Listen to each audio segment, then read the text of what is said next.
Finally. Gotta love Everything working? technical difficulties. That's We awesome. live? We are live. Now we are. We would have been like a couple seconds sooner, but you know, Are we alive? not really. No. Yeah. Much No. like half of New York City, Manhattan Island to be exact. More than half. All Yeah. right. Emmy, what is up? Good to see you. Thanks for dropping by. Welcome to our show. Hello, random viewers on Twitch, maybe. I am Matt. This My name is brother. Austin. Mhm. My name is Austin Daniel. Together, we are the Nosebleed AV Club, and we do a movie podcast where we talk about movies we like. And this one is very near and dear to our hearts. Might have heard of it. Some of you might be too young. Is the ever so completely timeless movie. Completely, you can watch it in any era and it will never feel out of date. It'll never feel like dated It's or not prehistoric. antiquated. Not at all. Totally relatable to the youth of today. Okay. We'll get to the title. It is Cloverfield. Not just any Cloverfield. J.J. Abrams' Cloverfield. Sure. He produced it. He produced it. And, man, if you haven't seen this movie and if you haven't heard of it, you are doing yourself a huge disservice. And I Sure. suggest after you watch this and after we spoil everything that happens for you, you go see for yourself. The And if you're one of the, Go ahead. I was gonna say, if you're one of the people that gets like that got motion sick and that's why you didn't watch it, man up, woman up, everything in between up, they up, like. Honestly, I think, well, I kind of wanted to touch on this a little bit later, but I honestly think the people of today are more conditioned to watch this movie because we've had so many shitty, vertical, shaky recordings come out throughout the years. So they might be a little more Honestly, suited. I could see this movie being like, you know how they remake like everything these days, even movies that are still fairly recent. Like, God, they only gave Spider-Man like 2 years before they did the the new one, the new trilogy, right? Andrew Garfield only had like two years. But I could totally see somebody remaking this movie with like using the social media like platform.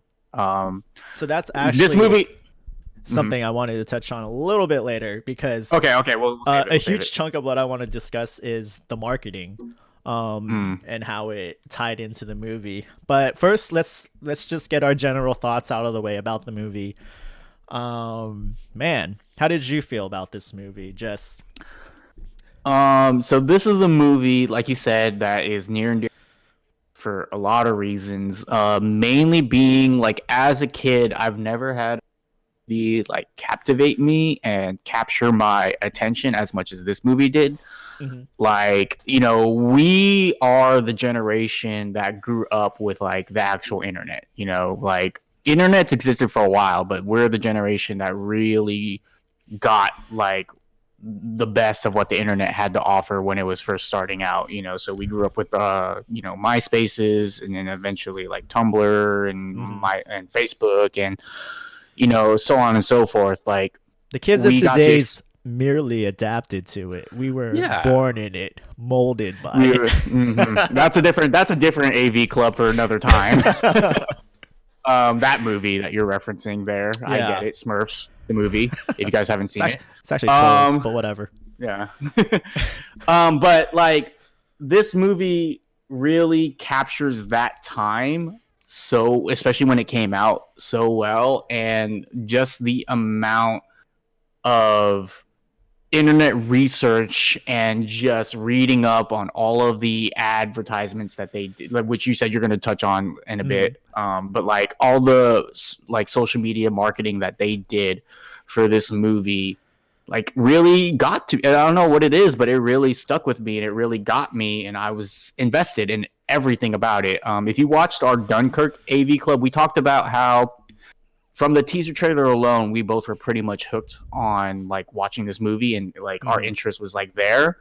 Like this movie did that and then some. I don't even exactly remember when the first time I heard of this movie was, but once I kind of like started digging in and like really looking into it, I couldn't help but get more further and further sucked into it. It was almost it's basically the equivalent of a Wikipedia article that has like a million hyperlinks on it, and you're so invested in what you're reading that you keep clicking on a different hyperlink, and you eventually just go down this long path of like different Wikipedia pages, and you next thing you know, you were supposed to just look up the lore of King Arthur, and you somehow ended up on how thumbtacks were made, you know, or something like that. Like it's insane. How were like thumbtacks made? I have no fucking clue, you know, but you know, like this movie did that, you know, to where it was so smart in how it advertised like the movie and all the different forms of ways you can interact with the movie online, that I was hooked. And then once I actually saw the movie, it was just like a complete like full circle catharsis almost of everything that I've been looking into and reading up on to finally like came to a close and in this movie, and it felt so satisfying. And the best part is like, if you were one of those people that invested all that time in research and invested all that time in like looking into the backstory and build up and lore of the characters in the movie, and then you watch the movie, the best part is that after you watch the movie, it doesn't even stop there. Like, because the movie in of itself, which I'm sure we'll talk about later, has a million Easter eggs in it, which is fucking awesome. Well, yeah, I guess you can't really start the conversation about this movie without at least talking about the trailer. Because the trailer is really, it doesn't really tell you much, but it's the thing that piques your interest. It's the thing that hooks you in. I actually ended up remembering what movie I was watching when I actually saw the first trailer. And it was actually just an eventful day in general. So that day, I got snake bites. So I had a lip ring. I got my second piercing that day. Rocked the snake bites. Met Allie's mom for the first time with my snake bites, which was meeting a girlfriend's parent is always a nerve-wracking thing, let alone when you have two fucking studs. Yeah, especially after you got bit by a snake. Exactly. Like, it's pretty it's pretty crazy. And we actually went to watch Transformers, and that is when the trailer rolled through. And at first it kind of leads you to believe it's like some sort of like terrorist attack at first, right? And then I actually meant to rewatch the trailer before doing this, but I didn't get around to it. But I think does it show the Statue of Liberty head in the trailer, like going through the city? Right? Yeah, so that's actually the first image I remember seeing from this movie that like grabbed me and like intrigued me, was the image of the Statue of Liberty being thrown into a building and then crashing into the street. Yeah, so then it's like, oh shit, it's a monster movie, right? And whenever you see that, you think, oh, are they doing Godzilla? Like, is this a Godzilla teaser? Because I, for one, am a huge like Godzilla fan. Like when I was younger, like I was all about it. The 1998 Godzilla film is fucking awesome, and I don't care what anyone tells me. It is great. So it's like, oh shit, when you tease a monster movie like that, I don't even know if they revealed that it was all gonna be hand cam at that point. But yeah, dude, that shit was like, I remember looking over to Allie and being like, we're watching this 100%. I feel like genuinely feel like, even though I've been down this path with like the Blair Witch Project, I really feel like this movie was a resurgence of that type of media, and like this was our generation's Blair Witch Project, because not only was it found footage, but it also incorporated like the social media aspect of it. Yeah. But like after this movie, this is the first found footage movie that I remember like seeing as a kid. Like, you know, I wasn't I wasn't old enough for the Blair Witch Project when that came out, obviously. Yeah, I haven't seen it either. To me, this was the first one, and then I remember vividly after this movie, that's when Paranormal Activity came out, like after this movie. Right. And that jump started its own found footage whole thing within the horror genre. But like to me, Cloverfield was the starting point for like the resurgence of found footage. I mean, I'm sure there were others in between Cloverfield and Blair Witch Project, but to me, Cloverfield was the one that really jump started that because it obviously came before Paranormal Activity, and then Paranormal Activity in of itself kind of blew it up. But like, you know, this was something fresh. It made it fresh and exciting again, even though something like it already kind of existed beforehand. Right. So I actually rewatched it for the first time in a few years last night. I think I saw it in theaters. Might have seen it one more time after it came out on like DVD or Blu-ray, and then Yeah. haven't watched it since. It's been over 10 years That's since I've crazy. seen the movie. Yeah. I make sure to watch this movie at the very least twice a year, like for real, like unconsciously. Like I don't plan on doing that, but it just ends Yeah. up happening because I love this movie I so think much. I didn't watch it more because I didn't have it on Blu-ray or anything like that.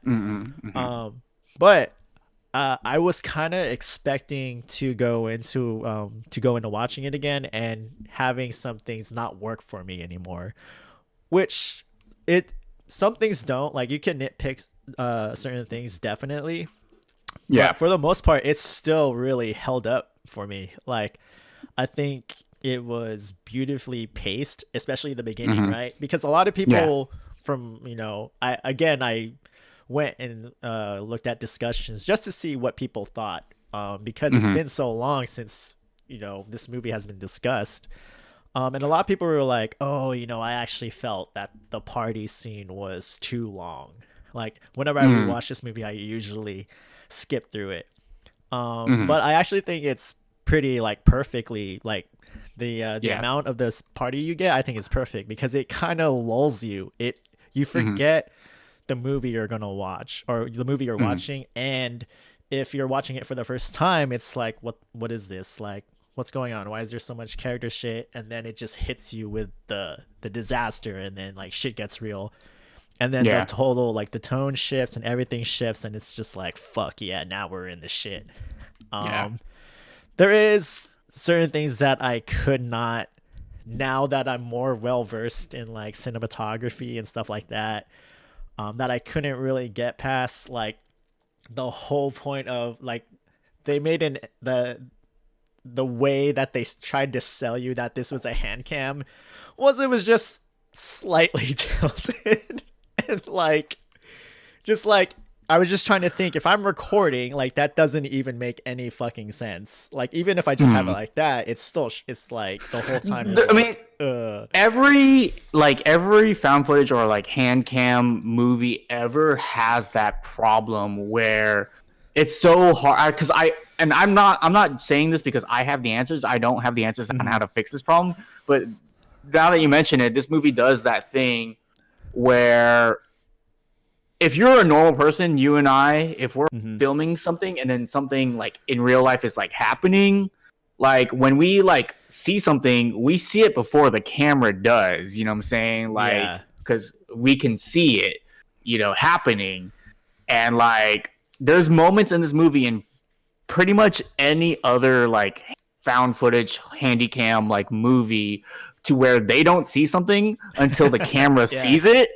And it's like, it's so annoying because it's so unrealistic. Like, because like we don't film on handy cams anymore, like where you're looking through the reticule the whole time. I forgot what it's called, but the viewfinder the whole time. More often than not, most cameras or DSLR like cameras, you're watching like a screen from like outside of looking through a viewfinder, so like the whole notion, and during 2008 those existed, so it's not like it's completely unbelievable, so like the whole notion of this person reacting to something only when seeing it through the camera is so fucking stupid. I mean, that part was like, I could forgive it though, right? Because you're trying to sell the gimmick, so it's not the end of the world. It's not the worst thing. Oh, real quick, what's up, Millie? I do remember you. I hope you got your new TV finally. But another thing, so the whole movie works for me up until you get to the apartment scene, the Beth rescue scene. Mm-hmm. That's where I was kind of like taken out, and it's like, okay, we're definitely going the movie route. We're throwing realism out the door. We're gonna scale a building and pull Beth out of her fucking puncture and everything's hunky dory. Like that at that point, I was like, oh, okay, yeah, you're kind of losing me here. Yeah, that's the only real part I have a grudge with. I mean, I thought it was okay. Like, I can understand where you're coming from. Yeah. Also, The whole scaling. Go just ahead, one yeah. more thing. I highly doubt everyone was able to evacuate. I expected to see some dead bodies up in those apartments and stuff like that. But that's just I mean, other than like the parasites that come off the monster, what would have killed them? I mean, the building collapsed. I mean, but it was still intact though. It was just right, collapsed and tilted. But I mean, you're thinking not everyone probably made it out, especially if people were panicking and rushing out, and like just anywhere, like in the lobby, in other parts, you would expect to be there some bodies, even just lying around on the street when they were walking around. I don't know. Like, I mean, lying on the street, yes, 100%. I do think that. But like an in entire terms of apartment complex, right? Like, so people weren't out and about. Like, not everyone was out and about. If people like got crushed by rubble, sure, yeah, I could see that. But like, just people lying randomly in the halls, I don't know. Like, I feel like it was fine to leave it empty. It was too empty though. There was no one in the lobby. Like, there's employees that watch over apartment complexes and stuff like that. I definitely think maybe even in the staircase as well. People trying to get out, or like somebody, yeah. I get. Like, yeah, any type of body lying around in that apartment complex would have made sense. Mm-hmm. But I mean, that's just nitpicking. I mean, to me, the biggest like travesty or like thing you can kind of point at, like you kind of alluded to it, was the whole like Beth being impaled by like a steel rod. And like they pull her out, sure, whatever, but like there is literally a hole from this end to the other end, just like and then she's like moving her arms around. Yeah, like hit her on it like that. Like that would fucking hurt. I feel like they could have gotten just some rid of that normal girl, like 20 something, like anybody, not even just because she's a girl, but like anybody, like any normal person that's not like, say like a military like a soldier or like somebody that's used to like or is prepared mentally for like that kind of injury or pain, like that would incapacitate you, like especially with how tiny she personally is, like she is skinny, she is tiny, she like that I feel like how quickly she kind of just was able to like get over her injury was insane. What's up, Janice? So one thing that I actually never thought of until I read discussions was, did you ever consider like, or even was it even ever in your mind that all these characters were drunk throughout this whole thing? Because they were drinking at the party. Yeah. That never ever. And I was like, oh, you know what? That kind of makes sense with how like stupid they are sometimes. Yeah, I mean, to an extent, like maybe HUD more than anybody, right? But that's also just how they portray his character in general. I don't think alcohol necessarily had anything to do with it. Yeah. But I will tell you this though, nothing will sober you up more than a fucking life or death situation. That was kind of like the counter argument that people were having. It's like, oh, well, if there's a fucking monster, you'd probably sober up real quick, which I can see. Like, because honestly, like scientists have done like studies, and like yes, alcohol does inhibit. Like that's not what I'm not saying, but like, there's been experiments, right? People are fed non-alcoholic beer, and they observe them, and it's more of a mindset, and they start acting crazy because they think they're drunk, because they want to be drunk because they're expecting to be drunk, and they start acting crazy, but really there's not a drop of alcohol in them. So like to me, you can argue that away with like when people are like super drunk or whatever. I mean, yes, obviously alcohol does have an effect on them, but Mm-hmm. I do think that your brain can have the ability to like straighten you out if it detects that it's in like a life-threatening situation or a situation where you It need to triggers like, that fight or flight yeah, reaction.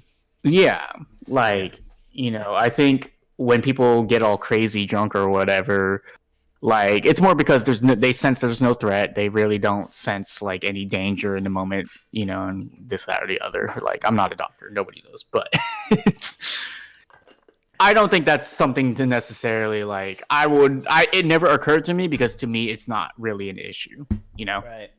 I it's just something that someone mentioned. I was like, you know what? I never considered that. Yeah, It these is a people have been good it drinking. is a good observation. Like, I'm not gonna sit here and say that it's not a bad observation. Like, it is something worth bringing up, but Yeah.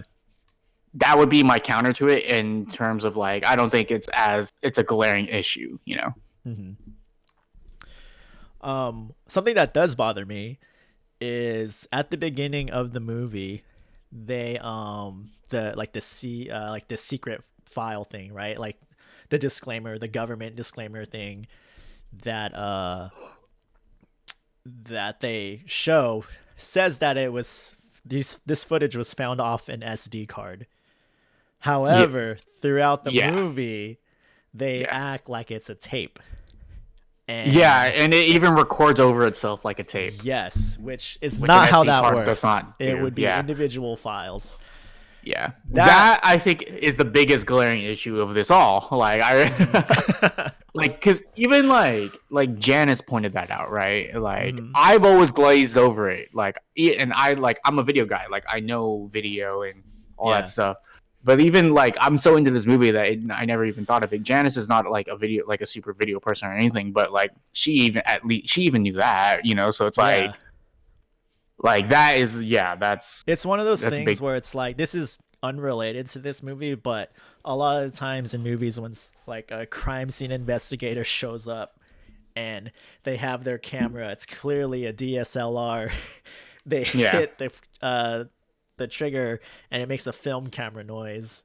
I'm just like, yeah, come on, guys, like get with it. It's 2020. yeah, yeah. No. Um, but yeah, It's honestly, I think it's just one of those more like I mean, maybe not in this case, but like a lot of the times, I feel like it's just those movie things that directors and stuff, like, them being directors, they're probably aware, right? They're not idiots, yeah, like, but to them, it's a way to kind of like just one of those magic tricks they pull to kind of like, this is kind of how we'll explain everything, but obviously it doesn't make sense. But you're watching the movie, you're not going to think about it, right. But and it's just like people, it's just kind of a weird choice to specifically mention it was an SSD or a SD card yeah. when it's like you No, didn't have to it mention doesn't it work was in an this SD card. situation. Yeah, like you Yeah. could have just said it was a found footage and yeah, it would have been fine. Hmm. Um, but yeah, I mean, is there any parts of the movie that really stand out to you or that Okay. really like grips you? There's a few, right? So Mhm. like, I personally like the party scene. Like, I agree Yeah, with you. I think it's just perfect the way it is, because like, I think it does a good job of not only building the characters that we're about to see. Like, it's more specifically HUD, right? Like, it really who's a introduces fucking us to HUD. douchebag, by the way. It is, but it introduces us to HUD as a character, right? Because we're obviously going to spend the most time with him because he's the one holding the camera. Hmm. It introduces us to like the mindset of everybody during this night. Like, it's fun nights, just relaxing, it's whatever. And then we get the awkward like a moment where Rob is arguing with Beth because of she brought Travis. Good luck Yeah, tonight, Travis. And good luck to all my Travises out there. You know what I'm saying? But except for like, one, you know who you are. you know who you are. But JK, JK, hope you're to doing well. me, I love the party scene personally because it really does like do a good job of building up the characters. Like, it builds up Lily really well, where we get the feeling that she really genuinely cares about Rob, even though they're not related, and that Yeah, they're really just gonna be in-laws. Because she's marrying, she's going to marry Rob's brother. But like, she really cares about this party. She really cares about these testimonials and even gets at HUD because she knows that he's not doing a good job at it. And like, she cares. you know. And then like Jason, like we get a good feeling of like Jason, you know, and that he's a really strong, caring older brother, and Yeah. he's not afraid to like do a little tough love, you know, which, you Yeah. know, us two being older brothers, you know, we know what that's like. You know, we've had to have those same exact conversations where, you know, you have to sit the younger sibling down and say, hey, stop being a fucking douchebag. Yeah, you little You know, shit. or in his, yeah, or he's like, you're kind of a douchebag, Rob. Yeah. Yeah. You know, That's out of your league. like, You suck. yeah, and then we Yeah. get a good idea of like HUD, who, you know, is like this kind of unreliable like goofball, but you know he's kind of endearing at the same time, you know, and like you said, Adrian he's says he kind feels of attacked. yeah, he does. Hey, Good. I Adrian, hope he by the does. way, when we discuss the military scene, do you want to get on the voice channel and voice your opinion? Let me know. No, he's not allowed. He says okay. But like, or like, Oh, you know what? That's gonna be a segment. Whenever there's like yeah. some sort of action scene, we're just gonna get Adrian's opinion. We'll get Agent involved. Yeah, that's if he's awake for it. Marlena, you know, we get to see like that she's really disinterested in everything. Like she's supposed to be somewhere else. She's just there she's there just to fulfill her like friend duties, essentially. You know, which is so real because we've all been guilty of that. To just show up to somewhere just so we could feel like we're a good friend and we're doing what like the bare minimum, and then leave and do what we actually want to fucking do for the night. You know, so there's that. So that's a great scene. I love that scene. The Statue of Liberty scene is fucking amazing. Does iconic. the scale of the head bother you? It does because it is off. Yeah, but it's still they like, had to make it work. It's big enough to where forgave it has impact. It's obviously a little bit smaller than it should be, right? Is that what you're alluding? Well, yeah. I mean, apparently you can walk in it. Yeah, So, and that head was pretty nowhere severely, near that size. Yeah. So yeah, so very severely down in scale. So that, you know, that is bothersome. But okay, so the one that I'm really like building up to though, or I say building up to, but a moment that I kind of think is really cool is if you watch the director's cut, or not the director's cut, stupid. If you watch the director's commentary of the movie, he talks about the scene on the Brooklyn Bridge when they're walking over to Brooklyn, right? Yeah. And there's a moment where HUD like kind of zooms in on the Statue of Liberty, right? And you see it headless, decapitated, and on fire or whatever. And he zooms out and he starts to pan the camera. And as he's panning the camera, you get a glimpse of another guy that's filming everything as well. Yeah. And then the director was talking about how he thinks that this is kind of a cool moment because this could be like the moment where two different movies intersect. So I actually have HUD. Yeah. Oh yeah, go. So are you talking about like, oh, that's cool because it could have led to a sequel where you see a different perspective? It could have led to a sequel, but also at the same time, like it built world, and you know, and like I know that we're all very much used to it now, but back, you know, in 2008, social media was still a very much new thing. Yeah. You know, and it was nowhere near as refined or sophisticated, or, you know, in some people's opinions, like fucking stupid as it is now. True. But like, I do have a thought on that though, the sequel, which I'll get into later. Yeah, we'll get into that. But like, just keeping it within the movie context, like to me, like even if it does sequel or anything, I think it's just cool in terms of the world to like world building to like say, here we are experiencing this movie through the lens of just one camera. Yeah. You know, and that's HUD. And here we have a moment where we see that HUD's not the only person filming this. We know this. You know, it's not like the Blair Witch Project or like a lot of other like found footage horror movies or whatever movies in general, where there really is only one camera at the time, and that's the camera that we're walking through. Like, this is New York City. Yeah. There's hundreds of thousands of people probably filming everything that's going on right now as it's happening, and that's just that moment right there is like a singular moment, you know, of many that are probably happening. So like it's just kind of cool to think about that while we're experiencing this movie through this one lens, there's hundreds of other lenses happening at that very moment that we're not experiencing, you know, which I've always thought was really cool. You know, there's another moment in the store, right, that's being looted, and HUD is like, he like points the camera at the TV, and there's the helicopter view of the monster, but then he goes outside and he looks outside, and you can see the monster off in the distance outside, and like him and the helicopter news are filming at the monster at the same time, but he's on the ground level, like a few blocks away. Yeah. And like, it's stuff like, it's that multicam stuff that I think the movie does really well, that I love, because it really does a lot to like shape how this singular moment that's happening can be viewed at from a million different perspectives. I agree. What's up, Landon? It's okay. We will refresh your memory on this as we discuss it. Um, but yeah, you're absolutely right. It does the multicam thing very well. Some of the best shots of the monster actually come from that news cycle thing, and then you do get a few here and there from HUD, especially at the end. You get a top view of the tail hitting the Brooklyn Bridge where Jason dies. That's so speaking of crazy. Which, that scene was crazy. That's like that's like the first major death, right, in the movie. Yeah, that part was like, oh fuck. Speaking of which, shout out to Lily for basically spending the whole duration of the movie in her heels.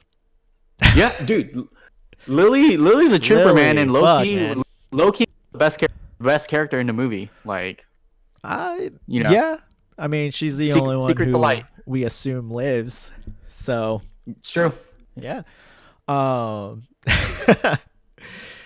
Yeah, so sorry. So just going back to the whole found footage thing, right? What are your for the genre of this movie, what would you categorize it as? Is it a monster movie? Is it a sci-fi? Is it a found footage movie with monster elements? Is it a monster movie shot in a found footage style? Is it sci-fi? What would you personally categorize it as? A found footage movie with monster elements is like pretty accurate, but I feel like that's just because it feels like that's the very literal, like, what is this movie? Yeah. In terms of like, if I had to place like a genre on it, I would call it like a sci-fi thriller almost. It's kind of hard to place, right? Because it's hard for me to. So, just if we're isolating this movie, it's hard for me to say it's sci-fi. Because for me, sci-fi, you bring in that outer space element, you bring in some sort of crazy experiment to go wrong, and it depends on your view of the monster, right? Is it something that was organically in the world and it was just awoken, or did it come from outer space, which unfortunately the other anthology movies kind of hint at? So I guess I guess it is sci-fi now, right? Like, what are your thoughts? We should keep it contained within this movie, right? So without the interference from the other two movies, I would have just called it like a monster, like a modern day interpretation of a monster movie. That's fair. Yeah, like at the time, that's definitely what I referred to. Documentary, like, obviously, Janice. Yeah, a real life documentary. Yeah, this shit happened in 2008 was wild. You think 2020 was crazy? Fuck. Oh wait. I'd refer to it as the wildest TikTok ever made. That's what it is. Yeah, I think monster movie is apt. But I did go on IMDb just to see what they have it listed as. And I believe they have it as an action, sci-fi, horror type of thing. I don't really get horror from it. I'm reluctant. I know there's to elements, call but I don't know. Because like it's a horrible situation, right? But I'm reluctant to call it a horror movie just because other than the tunnel scene, there really isn't a lot of like horror elements in the movie. Like the only scene I can think of that utilizes horror is the tunnel scene. When they're walking through the subway tunnels. Other than that, for the most part, it's all shock and awe. Like we're more just in awe of like the scale of everything that's happening. In this what was supposed to be just another normal day in New York City. And then we're shocked whenever the monster decides to like drop in, like, unexpectedly or whatever. But, because horror relies on building up scenes, horror relies on context, horror relies on elements of, building up the tension and whatnot, where this movie kind of doesn't really do that. It kind of just drops shit on you as it's happening. The only time, like I said, that they really build that tension is when they're in the tunnels. Right. That I'm thinking about it.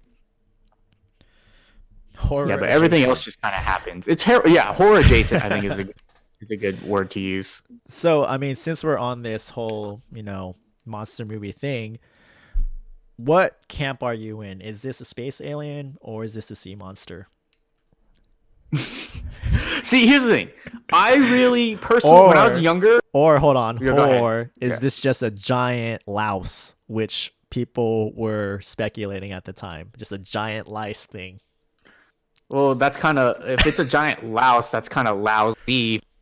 I agree, but that's what Assume that people like were speculating. that's lazy. Here's the thing. I was like, that's fucking dumb. Who cares? Yeah. I really wanted this as a kid to be a sea monster that was awakened, right? Mhm. Like, can we start to talk about like the little Easter eggs that are in this movie? Yeah. Go ahead. Okay, so obviously, not obviously, but if you've seen the movie and you time in the movie as us, you're one of the people that knows that like at the final scene when it's switching back and forth between like the actual events of Cloverfield that's happening and Rob and Beth's like date that they had to Coney Island. When it's at the scene, when it's the last scene of them in Coney Island, you see something fall from the sky Right. into the ocean. And at the time, I really wanted that to be like a meteor or a debris that falls into the ocean, because the rumor at the time was that it was like some sort of debris that falls into the ocean, and that's what woke up the monster I think they in the officially ocean. said it was like a satellite. Yeah, a satellite or something, right? But like, yeah, a satellite that wakes up the monster. And then if you go back to the viral marketing campaign for this movie, they even released a footage, some really bad CGI footage of a Slusho, right? Is the company that Rob's going to work for. Yeah. So Slusho is a company that Rob's going to work for that's based in Japan. And who apparently there's makes like radioactive drinks. Yeah, they're like mining fucking the ingredients for their drink in the middle of the goddamn ocean. A frozen beverage, by the way. Yeah, and then fucking a whirlpool opens in the middle of the ocean underneath the mining station and like sucks it into the water essentially. And it's the worst CGI you've ever seen because it's not obviously made for the movie. It's made for just some stupid like YouTube video that they made. And then like, so to me, that's like, okay, like, so the satellite fell into the ocean, woke up this monster that then starts attacking the outside world, and then eventually ends up coming up out of the water into New York, which would make, it would make sense because it attacks the Statue of Liberty first, which is out in the middle of the ocean. That's so much what I wanted it to be. But, obviously, if you've seen the other two movies, it more alludes to it being like an alien from space. But I think it's more interesting if it came from the ocean, personally. I am totally on board with that. I think the whole alien thing is just kind of lazy. It's played out. It just kind of takes me out of the whole realism moment. If you're trying to make this movie like a found footage type thing and you want to make it feel real, a sea monster feels more real to me. Some of the best monsters come from the ocean, dude. Like some of the more interesting, like crazy, like deep dark sea, dude. The ones that live at the creatures that live on the deep depths of the seas are fucking insane. Yeah, like this creature would be in good company. See, we're talking like giant squids, fucking the megalodons, like. There's some wild creatures that come from under the sea, Loch Ness monster, as Janice says. Yes, So like the alien route is like, it's still interesting. It can still be interesting, but like I really feel like this thing coming from the water, which is very much on our planet, and they even say, right, like there's that like weird like stat, which I don't know how true this stat is, but like we know less about the ocean, the depths of the ocean, than we do space, right? Like there's that weird fact that people kind of throw out there sometimes. I don't know how true that fact is, but it's kind of really cool to think about if it is true. And I feel like if this monster came from the ocean, it would really like build on that, Yeah. Adrian, are you in the chat still? Are you with us, brother? Brother. Brother. Because I would like to discuss this military scene. Okay, jump in the voice channel, sir. The boys, the one called the boys. Don't do video though, because you're gonna fuck up our whole setup.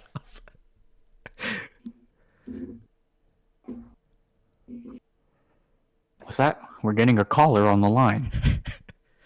Caller, what is your name and where are you calling from? You guys just hear my voice, right? Yes. See your voice? No, I can hear it. Yeah, I said see, right here. Okay, I am Adrian. let's talk about this. Let's talk about the military scenes, right? When Real they're quick, Adrian, do you have headphones, Adrian?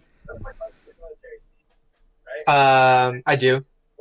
You put them on. Plug it in and put them on because we can hear you. Your like audio. Gotcha. What's up, Pandas, Peachy? Is this Gabby? If so, what's up? Okay. Can you hear me now better? Yeah, we got that's you. better. All right. So the scene before they run into the subway station, where the military just rolls up and blasts the shit out of Clovey. Yeah. Is there any tactical reason for that, or are they just going ape shit? Okay, so as a kid, right? Well, when did the movie come out? 2008. 2008. Yeah, so I was what, maybe 6th grade at the time, so maybe like 11, 12. Okay. At the time, you would think it's like, wow, that's the coolest shit I've ever seen, right? Right. It's like, damn. But then after I joined the military, right? Mhm. And then I learned about like, tactics and like what you do, engage the enemy, all that. Yeah. Freaking, I looked at the movie again, I was like, wow, that's really dumb. So no, at least, I mean, you can't really come up with anything that involves attacking a gigantic ass I was gonna monster. ask you if there was a protocol to attack. Is there such thing as a hammer down protocol? And also, are you allowed to disclose this information? Yeah, I mean, I don't have that kind of like. Okay, so He doesn't have that kind of clearance. He doesn't have that clearance. yeah, but no, if you look at history, right? And I'm Okay. a history major. I'm not a history major, but like I love history, right? I love fucking. Go on. Stop. But so in history, there are times where the American military used protocols or things where they called in every airstrike. So like, if you ever seen the movie We Were Soldiers with Mel Gibson, there's a scene where he calls in a thing called Broken Arrow. It literally calls every jet in the airspace to bomb the living hell out of the surrounding area that the American soldiers are trying to defend. Okay. And that was a real thing in Vietnam, right? So yes, I guess you could say there is a hammer down protocol. I don't think it's called hammer down, but It's called hammer up. Cloverfield There is- protocol. yeah, like if there's one thing Americans are good at is making bombs and dropping them. Oh, shit. Oh, so In my opinion. going back to that scene where they're just going ape shit. How dangerous is that for the people involved? For the Very the dangerous, soldiers actually, involved? because if you watch the scene, they're literally running in front of each other and pointing Yeah. their guns up in the air and shooting over each other's heads, which Mhm. can be like Yeah. you're literally Also- gonna blow off your friend's head. Would they ever like?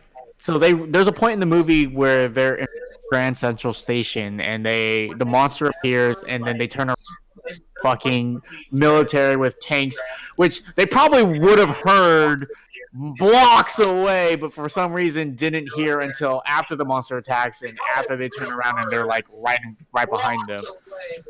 But Exactly, yeah, and I was like, you would hear those guys from there's a point mile where the soldiers are like shooting at the monster and then they just kind of like do an arm motion to the people in the street and they all Yeah. hide behind cars and shit and then nobody comes and grabs them to get them out of there. That would never happen, right? Like if you see civilians in a situation where you're about to engage the enemy, you would probably get them out of the space, right?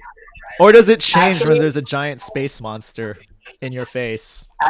Actually, they weren't even that arm movement that wasn't a movement for the civilians to get down.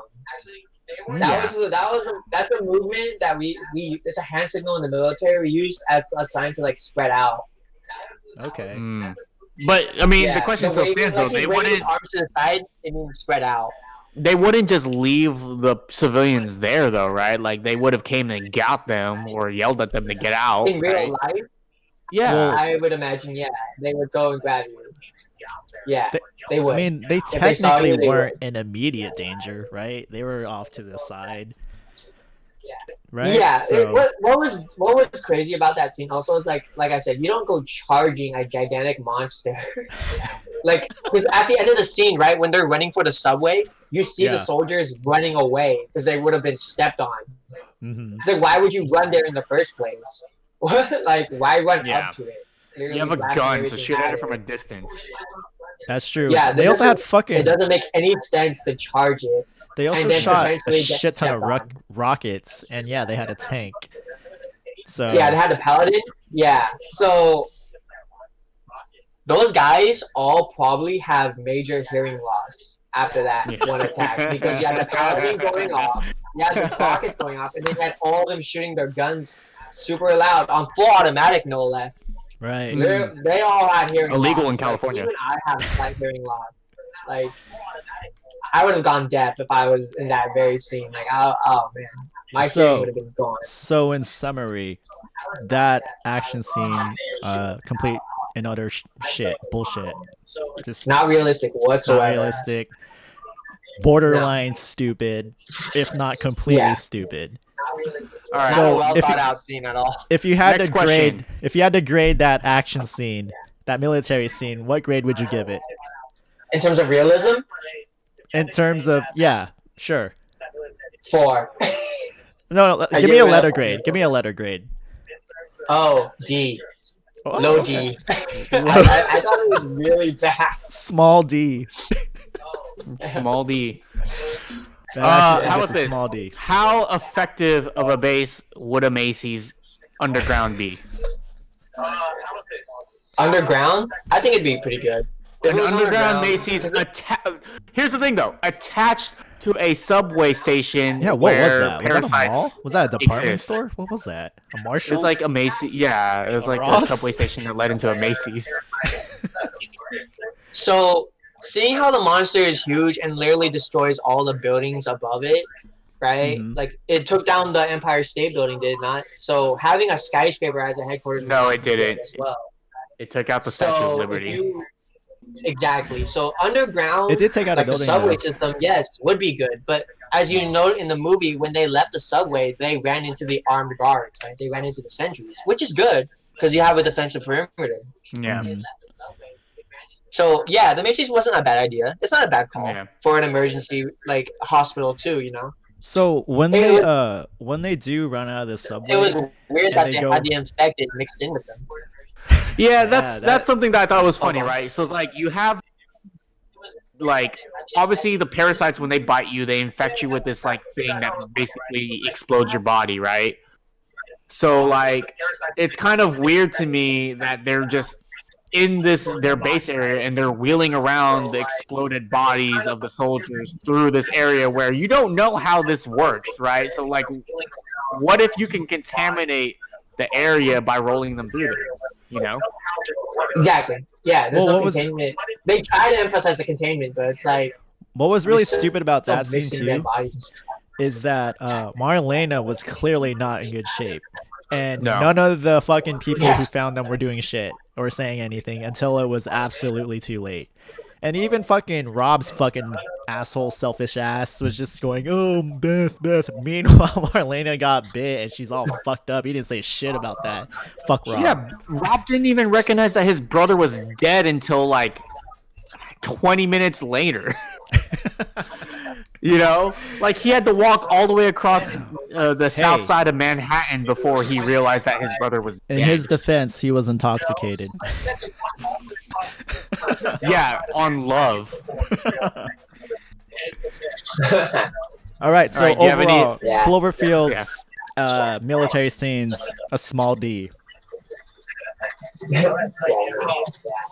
Right? Let me ask you real quick before before we let Adrian go, in terms of military, if you're a military helicopter evacuating citizens from a dangerous area, would you fly parallel to that area at low of an altitude as you were flying in that movie?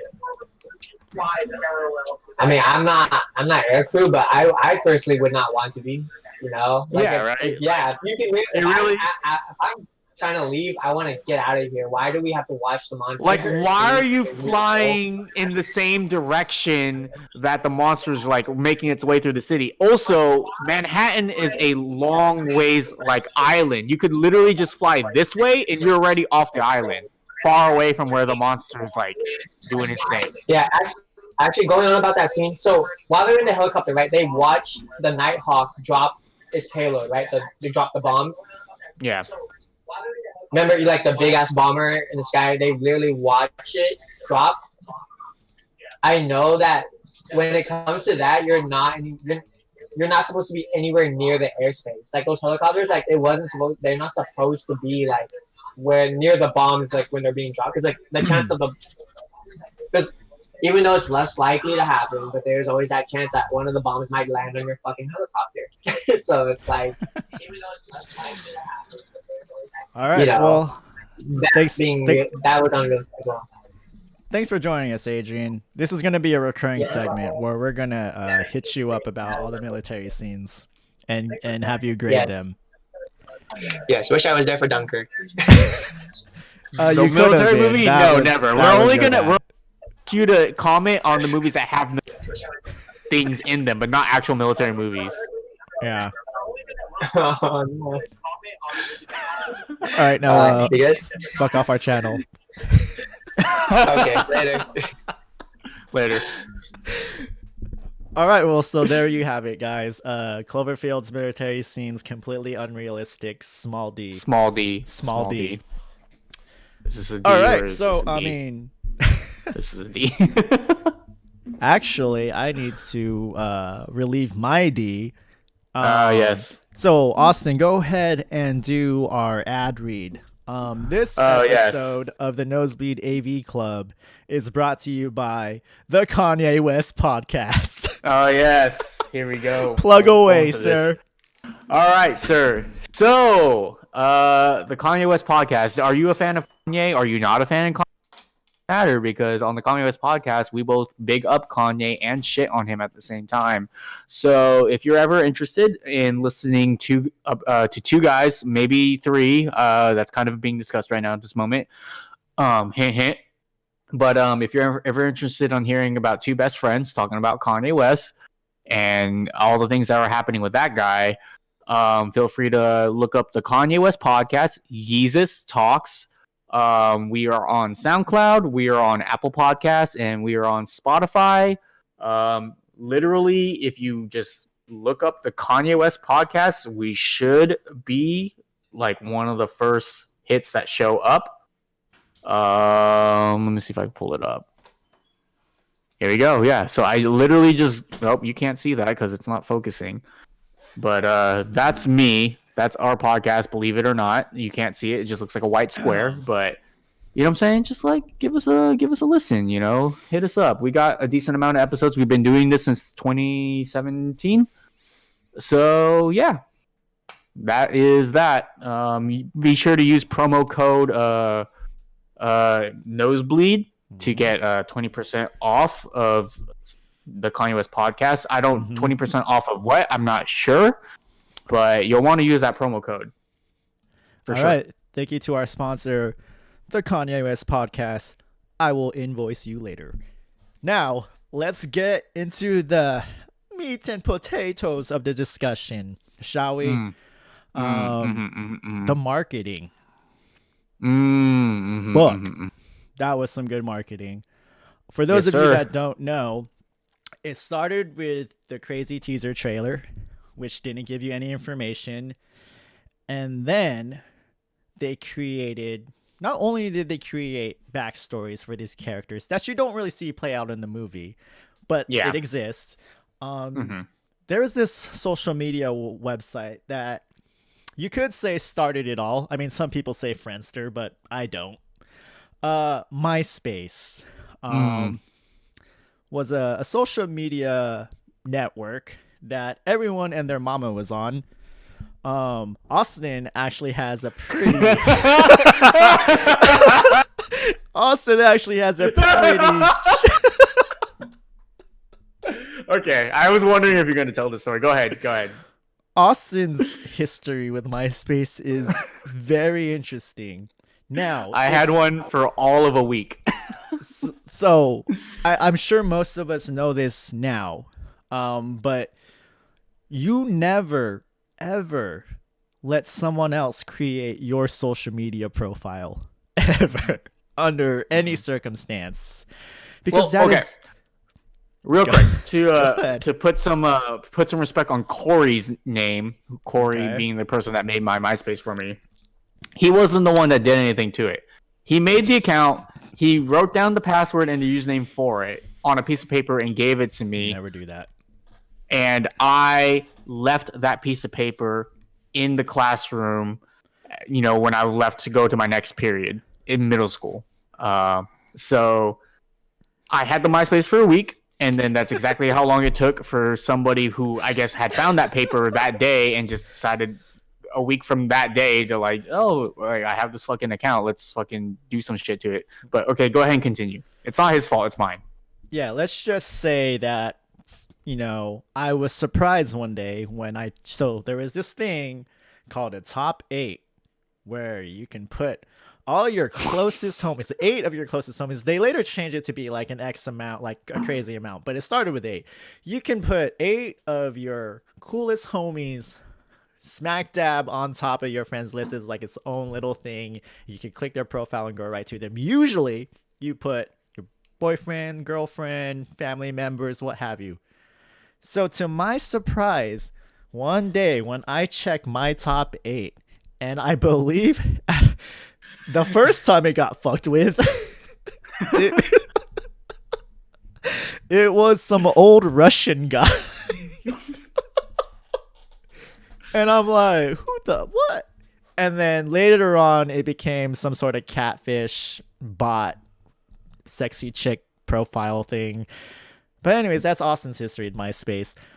Completely. It was an old, so they changed my profile picture to like an white dude, and they said they changed my name to like something super Russian. So I was an old Russian man, and they made his sexual preference gay. As you do. So I was pretty progressive for my time, if you ask me. It's true. But they made me gay, and my wallpaper background for the page was a Louis Vuitton monogram background. So I was at least like swagging out. I at least had some drip going. So yeah, that was my MySpace page for a while. Anybody that looked me up on MySpace, that's what they would find. And then they eventually changed it to like, it was like some like really normie looking ass like woman, but it was like a group picture I remember of like 3 or 4 like middle-aged women that were just like hanging out. They changed it to that for a little bit. And then I think it eventually became what you were describing, like some catfish account or something. I Took the time to update it is what is pretty funny. Okay, so I actually still remember the URL, and I did look it up. I'm sorry we're getting so sidetracked, but this is quality shit. If you want to look up what Austin's MySpace profile eventually Is it still became, up? it is still up. Go myspace.com/APAUSTIN3. So Apostin 3. And you will see what Austin's MySpace profile became.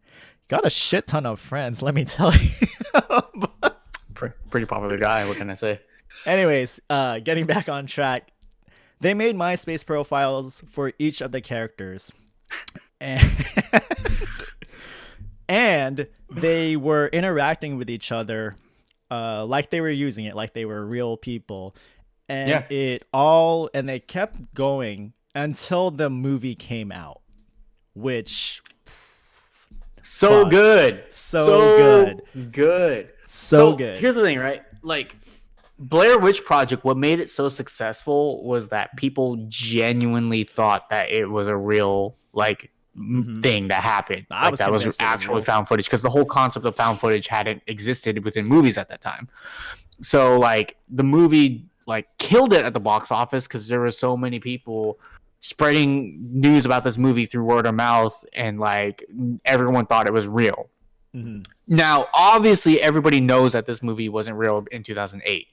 You know, if there was a giant monster attacking New York City, we would all have known about it. But I think that through their viral marketing, they did a good enough job to where even if you knew it wasn't real, it felt pretty real. Yeah. You know, like they released a lot of footage of like I said, like fake scenes that they shot of like Slusho factories being attacked, and they made Slusho commercials and stuff. That they made company websites and they made company websites, like fake company websites. They made the MySpace. So on my MySpace, favorite, you could write blogs, and they wrote blogs for each character too, and some of them even made YouTube channels and stuff like that. It was really like in depth. They made a fake FBI-esque web page that linked to quote unquote classified documents of the attack, to where it was like there was like pictures of like dead parasites on like Long Island, New York, or whatever, like some beach in New York. And like it was like all classified stuff, and they did a good job on those, like where it actually looked like actual like secret classified document images or whatever, and then of this thing that they were trying to cover up essentially. Yeah, and then to add to that, the teaser trailer gave you no information about the movie. It didn't even give you a title. All it showed you at the very end of it was 11808. And then I believe it might have done the URL. So it's 1-18-08.com. And then they would have like those, like you said, those classified images. And then every so often they'd release new images. And I was a part of a Cloverfield forum at that time. And I spent many hours at night just going through people's speculation and theories, and people trying to come up with what the monster was, how big the monster was. And dude, that's the cool thing about this movie, which we didn't really talk about previously, but like the biggest draw of this movie was that how the monster looked. You figured out right away that it was a monster movie. But how the monster looked was like a huge point of contest for like everybody, and that was like the big reason to go watch the movie, because social media isn't what it is today, and you can't just like, if there's something that happens in the movie, you can't just go to Twitter and find out what it is right away. Yeah. Like this movie came out at the perfect time to where you still kind of had to watch the movie in order to figure out what the monster looked like. And if you did want to try to find an image of the monster, you did have to do a fair amount of digging. You could still find it. Yeah. But it was a lot harder to find than it is now, to where you can just go on Twitter and literally, or Google something. So Landon is asking if we've seen the movie The Bay. I have not. Have you? The BAY? Yeah, BAY. No, I've just been to it. No. I guess we live in it, right, Landon? Well, yeah. But yeah, they did all this crazy shit with the marketing, Landon, and it sucks you in so hard. Yeah, but to your point, when you were saying like you can't just go look and see what the monster looked like just on a quick Google image search. I remember when the movie came out, people who actually saw the movie before everyone else on the forum were posting like, hey, this is what it looks like.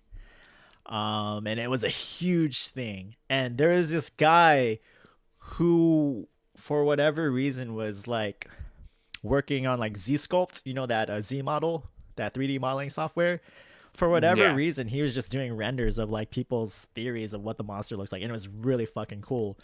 But yeah, once I saw it, so I purposely didn't put a picture of the monster on the slideshow portion, because like I said, if you haven't seen the movie, I mean, you probably Googled what the monster looks like by now, but it is a very original take on a sea monster alien thing. Like, what was your impression of the monster when you saw it? So okay, two things, right? I do want to tell this quick, like little, like funny story that that leads into that. But I remember you saw the movie before I, right? And you had come over to visit after watching it, and I hadn't seen it yet. And I remember this so vividly. We were at like a fucking Sizzler. I didn't spoil it for you, did I? So here's the thing. So we were at like either a Sizzler or Sizzler, but we were at like a Sizzler. We had just eaten Probably dinner, Chili's. and we were in the car, and we were you were talking about the movie, and I was talking about, oh, like I'm like super interested in it or whatever. And then you were like straight up, do you want to know what the monster looks like? And like you were doing what you do, kind of like not telling, but also like hinting at telling me, whatever, just fucking playing hard to get, right? Essentially. And then eventually I was like, do I even want to know? At the time as a kid, I didn't really care about spoilers. So I was like, fuck it. Like, tell me, what does it look like? Yeah. You described it to me. You and Drea, I think, because I think Drea had too. I don't know if it was, maybe it was Allie. I don't know if Drea. Oh, maybe. So somebody else was there too, but you explained it to me, and I was like, I couldn't really like off of explanations known, I couldn't really explain. I couldn't really conceptualize what it looked like, and I was actually able to like Google image search it, and eventually found like a really shitty like picture of it from the movie. It's a screenshot of when HUD like first looks up at it, which is like the best reveal, I guess, during the movie. It's the first steady straight on shot. It's the first actual like straight on shot of the monster, and like I was like, what the fuck? And I honestly wasn't that impressed with it. Like I didn't. It's like, oh, that's kind of disappointing because like whatever I was imagining in my head was far more like scarier, right? Like far more interesting than what they could actually probably make ever with CGI. But within the context of the movie, I love the one. Like I think it looks great. I think it's fucking terrifying. I think it's very, like you said, it's very unique and very original looking. It's not your typical monster, right? Which back in the day, and this movie even like has a bunch of references to all these movies. Monster movies are essentially take something that we know in real life and what size it is and just make it bigger. Like that's what a monster movie is, right? They don't create monsters. They just take something that exists and makes it bigger, you know? But like that to me, like within the movie, I love it. The biggest issue I have with the monster within the context of the movie and just in general is its size, its scale. Because the movie does this weird thing where it plays around with scale and it's not very clear just how big this monster is. Because there are some parts of the movie where the monster looks fucking huge to where if you're standing next to it, like you're like this tall and its foot is like alone is like this big, you know? Like that's what it looks like in terms of scale. But then there's scenes in the movie where also like specifically when HUD like sees it in that clear shot where he turns around and he sees it like point blank up close, it looks like it's maybe 20 or 30 feet tall as opposed to like 60 to 70 or 80 even tall, like, you know, in other parts of the movies where it looks like. That's just one of those things with monster movies, though. Like even Godzilla suffers from the same thing where they're not clear on the scale. The scale changes, especially if it's something coming out of water, right? They always make it to where you could see it coming out of the water. But in reality, once it actually gets to like the city, it makes no sense in terms of being visible in the depths of the ocean to the city. So it's one of those things that it's just one of those things you have to accept when you're watching a monster movie. Yeah, you kind of just have to let it go, but it is when you really like it, like not even in terms of like visual scale, but noise scale too. This movie plays around with a lot, and not in a good way. Yeah, so like do that well. that same scene where they just survived the helicopter crash, and they pulled Rob out of the wreckage, and then they are running away, and then HUD comes back to grab the camera because he realizes he's left it, and then as he's literally facing, the camera's facing this way, and he's literally going this way, and then he sees the camera and turns around and runs towards it. He picks it up, heads back this way, and then they're like, HUD! And then he turns around and faces back this way, and then the fucking monster is right there, right behind him, and they're in the most open field you've ever seen in your life. Like, it is no buildings around them at all. So he would have saw that monster. Apparently, if you listen, you could hear it jump to where they're at, which, but I not good enough. Understand. Not good enough. How does that sneak up on you? I completely understand what you're saying. It doesn't. It can't. That's impossible. But yeah. Basically, the market. So okay. Do you think you need to know the marketing history to fully enjoy and appreciate this movie? Not enjoy, but appreciate, yes. Okay. I think the true beauty behind this movie is how it was marketed, and it really is one of those flash in a pan, you had to be there moments. Yeah. That really make this movie. I think you can enjoy this movie, and I think you could still love it, and it could still probably be one of your favorite movies of all time. But I think to really appreciate this movie, you have to have lived it, or at the very least have a very good understanding of what exactly took place, to market this movie and how it all unfolded. Because I'm sure there are people out there in the world who fucking love this movie because they learned about how it was marketed and think, oh, that's really fucking cool, and maybe even wish that they were there to experience that. There's people that that were born in the 2000s and up that love say a Tupac and Biggie. They weren't alive when Tupac and Biggie were alive, but they can still do their research and get a historical context of why Biggie and Tupac were so meaningful and love them for that. So I think in that same breath, that's how people can grow to appreciate Cloverfield. But I do think it is a different kind of appreciation to people that were there, that engaged in all of those marketing campaigns through social media. And I really think that that's what makes this movie so special. And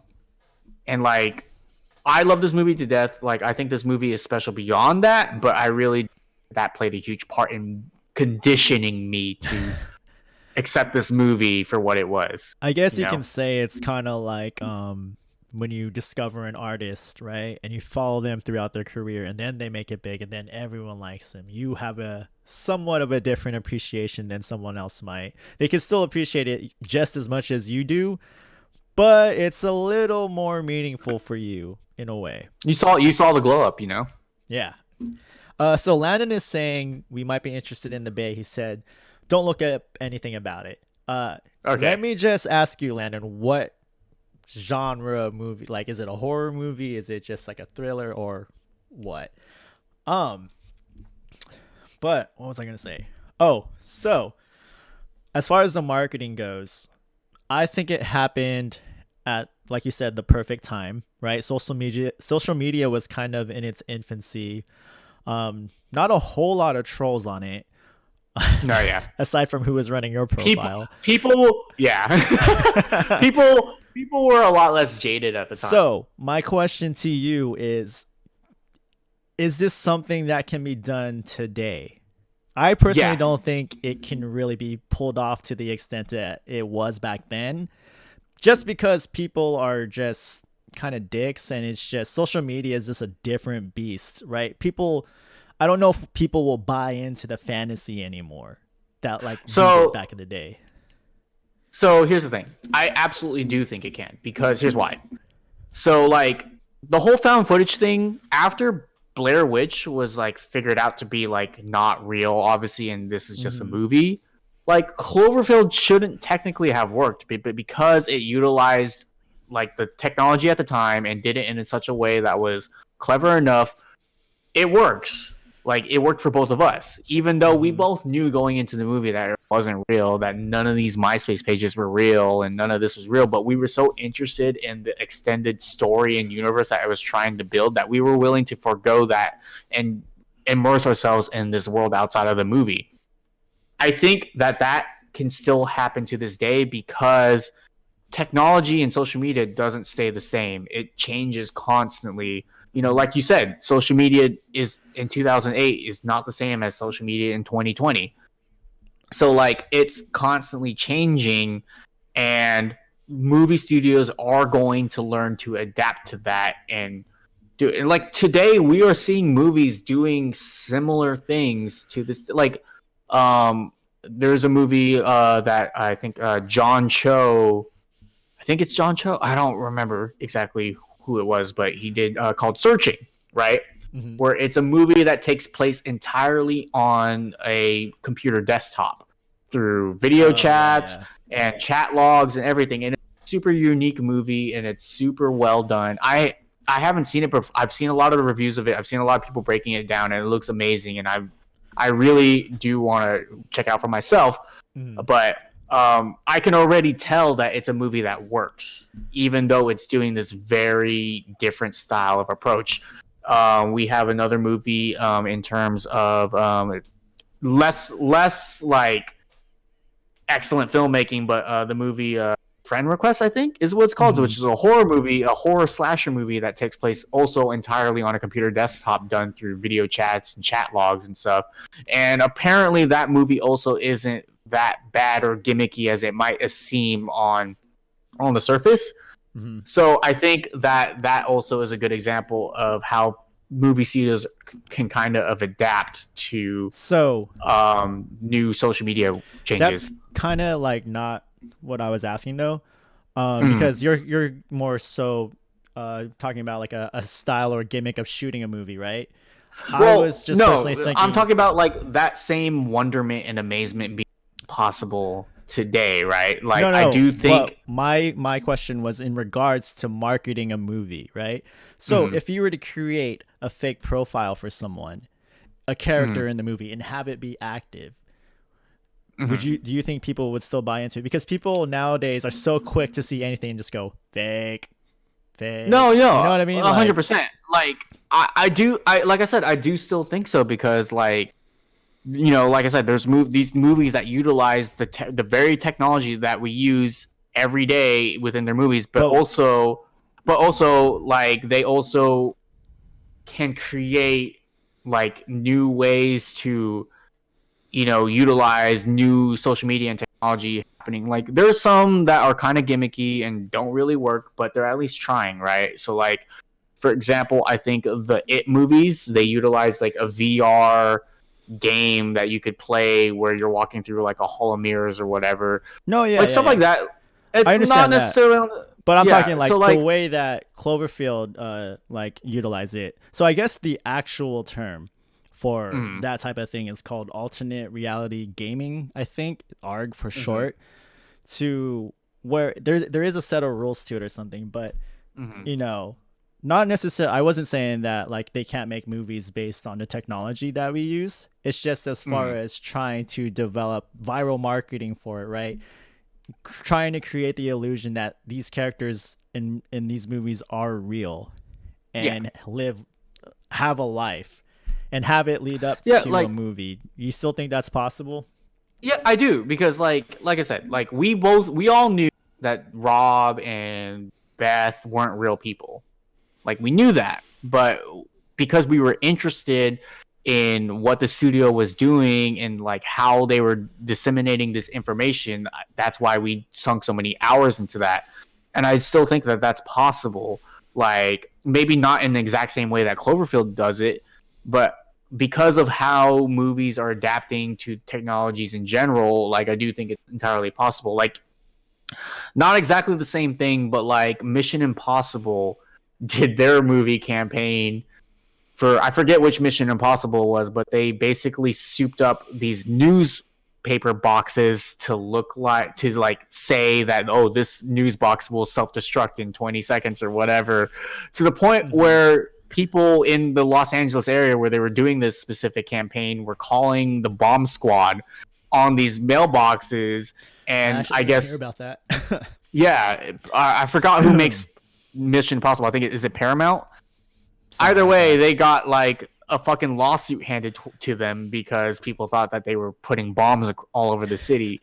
Like, obviously, that's not meant to create like a fake character and make him Yeah. seem real or anything, but it's supposed to build up the world in which the movie exists. You know, and I think that spirit is very much still alive. We haven't seen anything quite successful at it as Cloverfield was, to me, in my opinion, but the fact that studios are trying and always looking for new ways to engage audiences, I think we will eventually see another thing pop up. Fair enough. I think maybe it could work with deep fakes and shit like that. Like if it was like an animated movie and they were trying to make profiles for these animated characters or some shit. It's not a big budget. It's not a big budget movie, but we already saw Jimmy Kimmel, right, basically destroy and ruin the internet by creating a fake viral video that he then revealed to be fake. And like that's not a movie doing it, but you know, it's still a big studio doing it, and we all fell for it, you know. So like I do think it's possible. You just have to kind of do it in a way where it is able to like fool people or at least get them excited about something, you know. I think it'll be very difficult for someone to pull off, and if they do, fucking hats off to them, because world's fucking vicious now. Yeah. You'll get torn apart for doing something dumb hella quick. Oh yeah, 100%. Which you should, but you know. Yeah. Welcome back, Gabby. But yeah, maybe we'll do the next episode on the Bay. Landon said it was on HBO, so I know you guys were talking about getting HBO Max, right? Something like that. We might have to now since fucking Warner Brothers is gonna only release shit on HBO Max. It feels like. So I don't foresee theaters opening up soon. Yeah, definitely not. Moving on. So we love Cloverfield. The sequels or the spiritual sequels, however. So you mentioned something about the second camera guy on the bridge, right, in Cloverfield, and saying that like, oh, this is potential for another perspective. Yeah. So like, let's just say I think a lot of people were assuming that the sequel would be from another perspective. I had an idea, a revelation. I was honestly kind of hoping, you know, I really was. I had a revelation recently upon watching this movie again. How fucking gangsta. I don't know if it'll take away from the movie, right? It might. Yeah. But if they were able to pull this off, that'd be sick. Imagine this, right? They did this whole marketing campaign, right? Created all these fake characters and their MySpace profiles and really built up to this viral marketing, right? Boom, they released this handheld movie, right? What if that movie was a fucking ad? And then a month or two after the movie came out, they released like a full-on monster movie. Wow. That would have been crazy. That would have been sick, right? Like, that would have been crazy. That was still an ad. That was still viral marketing. Here's an actual monster movie. I don't know if it would take away from this movie. It might. But I think if they were able to pull that off, that would have been fucking dope. Because I think, like, damn.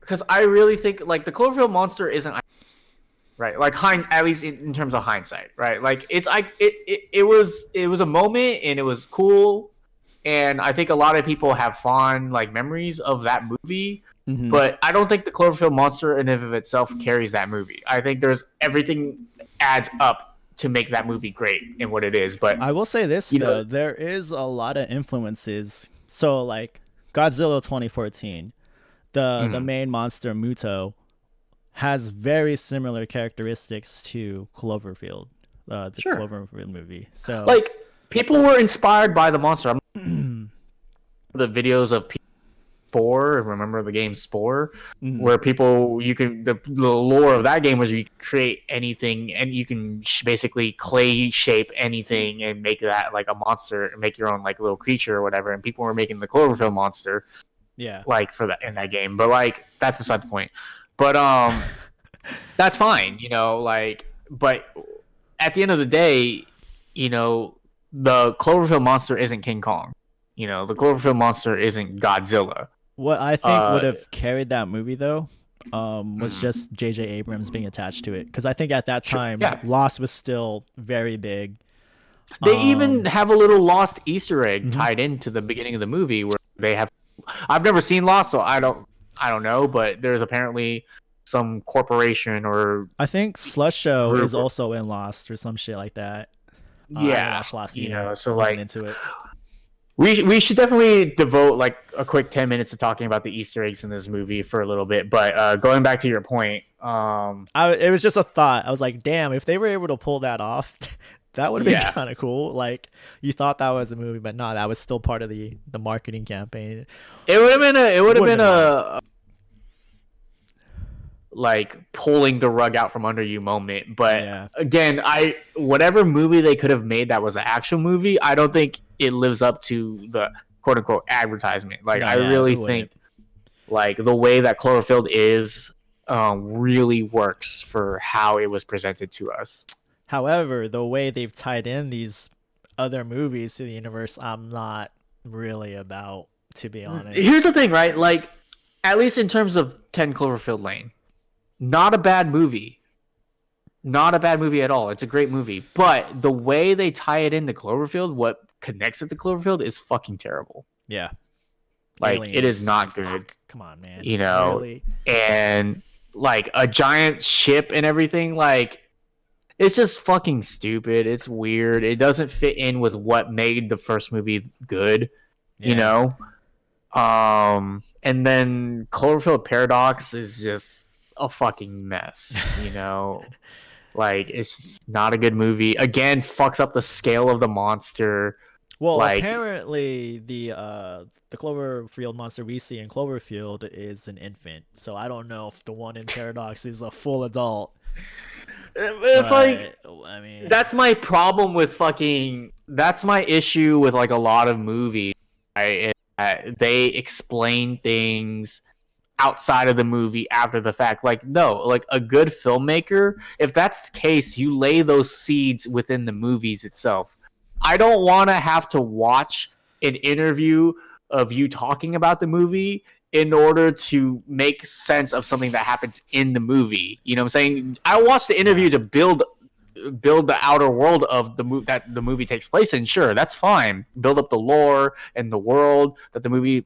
That's cool. Answer those questions. That's fine. But if you have to explain how something makes sense or how something is that happens in the movie outside the movie, then it's not a good movie. You know, like I hate that. it's annoying. Like a small example that's super unrelated, but like J.J. Abrams saying that in Star Wars, The Rise of Skywalker, that Finn was trying to tell Rey that he was force sensitive.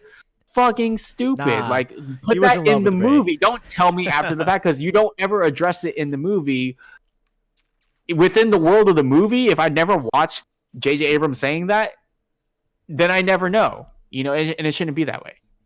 You know, so I'm not with that. Terrible. That movie is fucking crazy. So yeah, let's get into the Easter eggs that you wanted to mention. Yeah. So the thing that I love about this movie is that this movie almost feels like a video game, to where like they make sure to show these like locations, and like there's locations within this movie where iconic moments in the movie happen, like the Brooklyn Bridge and Grand Central Station and this and the other, and that's really cool. And I was so into this movie that I would even find myself playing like GTA 4, which takes place in Liberty City, which is a fictionalization of New York City, and I would go to the moments that happened in this movie. I would go to those those locations in the game and just kind of imagine what it was like for those characters, you know, to be on this bridge and like all of a sudden a giant arm comes in and like wrecks the bridge. Like I would do stuff like that because to me that was so interesting about the movie, is that, you know, just to be in that moment was insane to me. But like the movie and on top of like that initial interest, right, that to already makes it feel like a video game to me. Yeah. They interlay like you have to like pause the movie because it's like a single screen at a time, but like there's like shots of like the original like 1920 something, I don't fucking know, King Kong movie interlaid into the movie. Yeah. um SpongeBob. some other movie that has like SpongeBob giant ones. ants in it. I don't know what the name is, but they like do like screenshots of that. Like it's just kind of cool how the little touches that the director or J.J. Abrams like threw into the movie to pay homage to other monster movies that came before it. There's like a splice of Godzilla, I think, within the movie as well. I think When so. the camera goes all fucked up and it's like a little quick image of like old movies and stuff. And then, you know, there's the things that we talked about, like the whole like Jason's wearing a Slusho t-shirt, right? Yeah. Which I don't think they ever overtly mention that that's the company Rob's going to work for. No, they just say he's going to be the vice president and that he has to go to Japan. They never actually explicitly name it. They never explicitly say Slusho, but Jason, Rob's brother, is wearing a Slusho t-shirt, you know, which is cool. You know, there's the Coney Islands, see the thing fall from the sky in the background, like stuff like that, you know, like it's just really cool because it's another reason to go back and watch the movie and look for these things, you know. There's the scene where you see the soldier getting pushed in the cart when they're in the quarantine area with his stomach exploded moments before Marlena blows up, and you realize that like, oh, that was a guy that also got bit by the parasite and fucking exploded, you know. There's a scene where after Marlena gets bit, they pour water on her wound, and if you were on like the Cloverfield forums, people were discussing about how people think or believed that the water accelerated the effects of the bite, and that's what caused her to explode like right away. Yeah, you know, stuff like that, like giving people reasons to rewatch the movie and look for specific things and theorize about the movie. I love that. So yeah, Cloverfield, great movie. Oh, you had a thought that you wanted to unravel. Okay. So obviously the way Cloverfield is and its sequels are, right? Each movie is a very different style of movie. Right. You know, so Cloverfield is a found footage monster movie. 10 Cloverfield Lane is like a very claustrophobic, like cabin fever type movie. And then Cloverfield Paradox is like the more sci-fi thriller, kind of has some mystery elements to it movie. And then there was rumors, if you were like on the internet, Cloverfield 4, there were rumors that the fourth Cloverfield movie was gonna be a what? Like a Nazi zombie movie, which Overlord, I guess, supposedly was in talks to be integrated into the Cloverfield universe, but those kind of fell through, and Overlord was eventually just its own movie. But I'm assuming that's where the Nazi zombie rumors came from, was the possible integration of Overlord into the universe. But with the idea that movies that are that feel completely unrelated or don't feel or haven't been done yet within the Cloverfield universe, what would you like to see, if you could, the next Cloverfield movie like be? Rom-com.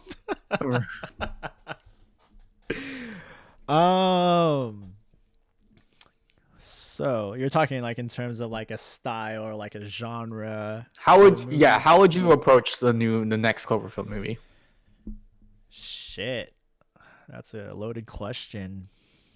So we've done sci-fi, we've done found footage.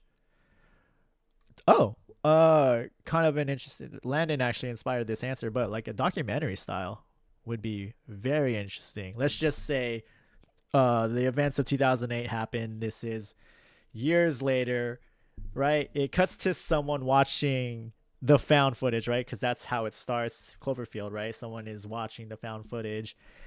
And I don't know, maybe it leads into someone who's making a documentary about what happened, what transpired. So like I think like a mockumentary type thing would be very interesting. I think I'll go with that. A mockumentary movie about the events of Cloverfield. Okay. What about Okay. you? Because then you could bring in the alternate perspectives, right? You can bring in Yeah. that other guy on the bridge. So Uh-huh. I'd go with that. That would be, yeah, no, I think that would be really cool. I didn't even think about that, but I do think going off of what you said, that would seem like the ideal, like, new way to like approach this series. Yeah. I actually think that that's probably the best way to go about it. But if I had to throw something out there just for like interesting sake, I would say maybe do another Cloverfield movie in the same vein of like a searching or a friend request where it takes place on the desktop, of your computer, and that way we can do chat logs, we can do various like video messages, logged videos, like really like what Cloverfield the original movie did so well, and incorporate today's fads and today's technologies, like have the movie involve like maybe somebody was filming like a TikTok and then an attack happened or something, like, or an Instagram live or a Snapchat or something. Like incorporate those technologies, Yeah, like make it actually, really like take advantage there's of the ways that information is disseminated now. so It doesn't have to be a Snapchat and how we know a Snapchat to be, where it's just like somebody sending one to another. Like there's news outlets that do Snapchat videos now. There's the whole like you can see where people are at on like the map. The Snapchat map. Like utilize these technologies, like, and I really think you could make a really dope new fresh perspective on the Cloverfield universe. what you can even do is, let's just say they want to set Cloverfield modern day, right? Kind of like what you're saying. What if the whole movie is in this style of a YouTube compilation video of, Yeah. you know what I mean? Like it'll open up like on a browser, whatever, this is, and then it's literally just like clips that kind of go in a linear order, even with red triangles all over the video. And then the like fucking obviously X-Files music on it. Yeah, like different cell phones, because if the events of Cloverfield were to happen nowadays, we would have so much footage. It would be, everyone would be filming shit. This is why the Cloverfield paradox kind of fucks it up, right? Though, because you also have to consider like the world in which, if we are doing it in modern day, or like post Cloverfield paradox, right? The world in which we leave the Cloverfield universe, at least according to the Cloverfield paradox, is the world is devastated after, I don't know if it was the initial attack or whatever, but then whatever that guy does up in space, I guess, opens up a portal or something to where the Cloverfield monster reappears and is like super fucking big, and like that the whole world is fucked. So like, where do you go from there? Like, I don't know. Like, unless, maybe we do the cop out where that was just an alternate reality. Alternate universe. I don't know, right? Like, I don't know. Maybe you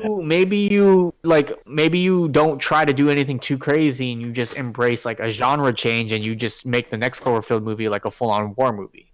But with a Cloverfield twist. A la like a fucking Battle for Los Angeles, or District 9. District 9, yeah. Had a really cool approach to it. Who would you like, want directing? Honestly,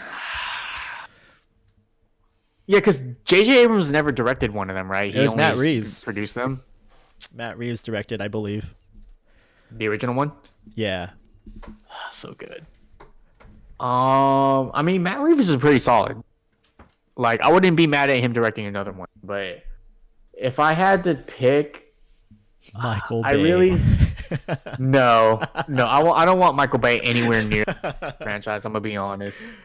I really want somebody weird. I want someone to get weird with it, like get freaky with it. So someone like a Jordan Peele, I feel like has the capacity to make something really creepy, but also like if you do like a straight up horror movie, Cloverfield movie, I think that'd be pretty cool. That would be cool.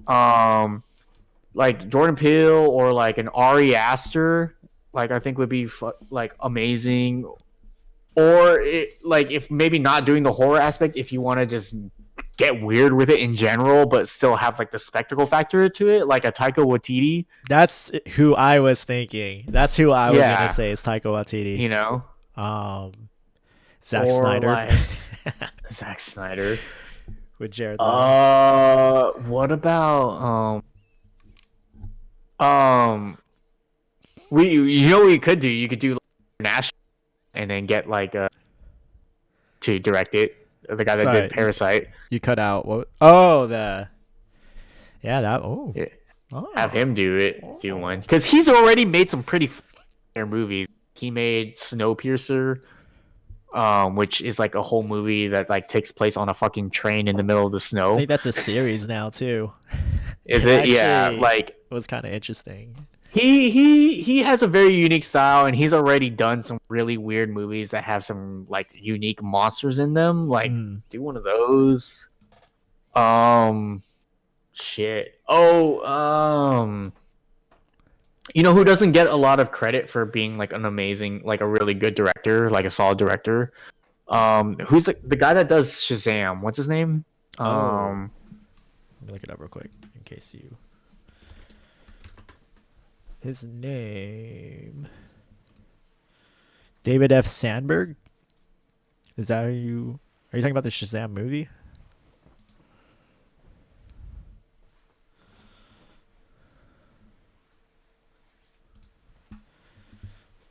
For Cloverfield, he could be somebody that's interesting. Sorry, your audio is muted. What would you say? Oh, he did Annabelle Creations, which is one of the better movies in the Conjuring universe, in my opinion. He did Lights Out. He's just a really solid director. Like a lot of his movies, I really like. Yeah, there's a lot of ways you could go about it. How about you? Other than Taika Waititi, who else did you have in mind?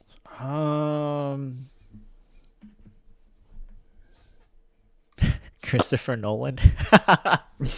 Just to add another I don't Nolan know universe. I don't know if that to works, watch. man. Like, as weird as Nolan gets sometimes, he still tries to base a lot of things in reality, and he's got like the hardest boner ever for like practical effects.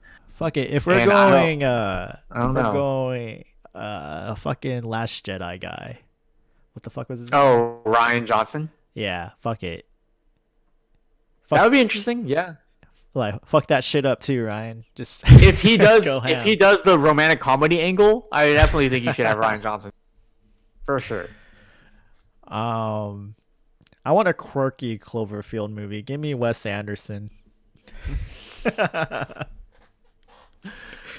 Yeah, give me a fucking hipster Cloverfield movie. I want a crude comedy. Give me Judd Apatow. Stat.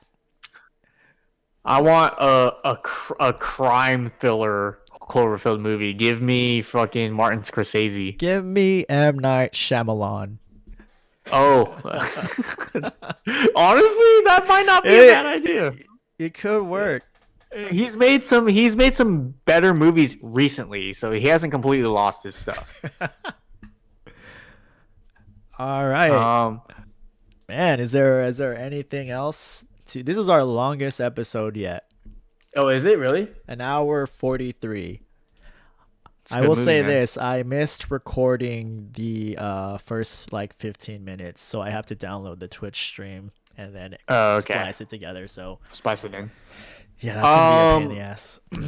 Yeah, that doesn't sound fun. I will say this: this movie series is like the perfect thing for what we just did, because Cloverfield is such a non-consistent, non-continuity like movie franchise that literally all of these things, all these different genres that we said, could find its way into the Cloverfield universe and work. Because movies, there is absolutely nothing other than like a few choice moments within each movie that links all of these movies together. You know, Cloverfield, 10 Cloverfield Lane, and Cloverfield Paradox. Like, there is nothing that links any of these movies together except for, you know, one choice scene / moment that happens in 10 Cloverfield Lane, and really one choice moment / scene that happens in Cloverfield Paradox. Mm-hmm. Right? Like, there really isn't anything that links these movies together. These could all not be Cloverfield movies, and they'd still be the same movies that they are now, you know? One last thing I wanted to add to discussion is a lot of the times with these movies, when you get these lesser known actors, their careers don't really go anywhere after the fact. Mm, yeah. A good amount of them are still doing pretty decent things, which I'm actually pretty impressed by. Travis, uh, he was actually in Mad Men, and Good luck, then Travis. yeah, good luck, Travis. He was in Mad Men, and then he got the starring role in Superstore, which that show went downhill, but it's still a pretty big hit. Lily was in Gotham. She was a pretty badass character. Marlena was Janice Ian from Mean Girls, and I think she's done some other stuff too. Yeah, TJ that was Miller crazy. We realized, yeah, obviously TJ Miller. yeah. Yeah. But I just think it's cool that like this little kind of niche movie with started out with these lesser known actors and they're still acting today. They're still doing things that are notable. Beth, I believe, was in Supergirl, so they're still doing shit. I believe there's a petition going around to get the Cloverfield monster apart in the MCU somewhere. So hopefully we'll see him. We'll see him doing something. Okay, fuck it. Russo brothers directing the next Cloverfield movie. Oh, there you go. Let's do that. Oh no, let's do the Wachowskis. Okay. Bro, they get weird. They make fun movies. But yeah, I just think it's cool that these people didn't just drop off after this movie. They're still acting today. It's like, damn, it's like even in Star Wars, everyone from the new trilogy is kind of having a hard time getting work, besides Oscar Isaac. So yeah. So for some the people starring Cloverfield to be still acting, Oscar should really try to help out Finn, his buddy. Oh man, what's up, Emmy? Welcome back. Unfortunately, I think we're gonna wrap it up here. We've been going for almost 2 hours, and I think most of you guys have already tuned out or tuned us out. Yeah. But we'll be back. We have a Discord you can drop suggestions in. I'll actually finally link it to the Twitch. So if you have movies that you kind of want us to watch and discuss, go ahead and drop that in there. Right now, The Bay seems like it might be interesting. It seems like it might be the next movie. Shout out to Landon for suggesting that. It's on Hulu. Oh, it's on Hulu. Oh, that's even better. Yeah. So yeah, I guess we'll take a look at that and possibly discuss it. We don't really have a set day that we do this. Austin, is there a day we should set, or do you think we'll just kind of feel it out? I mean, I think we could talk about that, and then that would probably be more an off-camera discussion. But I definitely think we could set out a day to do these like once a week or maybe once every other week. Yeah, regardless of what day it is, it's most likely going to be at 10. That just seems to be our time. But yeah, thank you to everyone who dropped by and joined in on the discussion. Thank you, Adrian, for grading the military action in this movie. That is going to be a recurring segment. So far, we have Cloverfield with the small d. Small d. Small d. All right, guys. Thanks for watching. We're out. Have a good night. If you're in a county that is shutting down, such as myself, best of luck to you. Stay safe, wear a mask, just look out for other people. Don't be selfish and don't be a prick. Yeah, and make sure to go vote, guys. Appreciate you. Go vote Kanye 2024. Peace.